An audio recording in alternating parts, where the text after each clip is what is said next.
শীত এলেই একসময় মনটা কেমন যেন ফিরে যেত মায়ের রান্নাঘরে।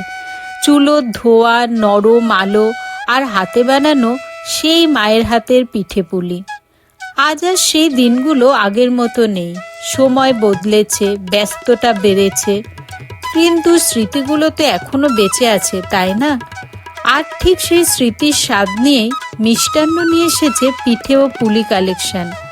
একদম মায়ের হাতের জাদুতে বানানো নরম দুধ পুলি, ঘ্রাণে ভরা নকশি ও ক্ষীর পাটিসাপটা, মুখে গলানো রসপুলি, মিষ্টি মাখা মালপোয়া, রসালো চন্দ্রকলা আর শীতের প্রাণ নলেন গুড়ের পায়েস।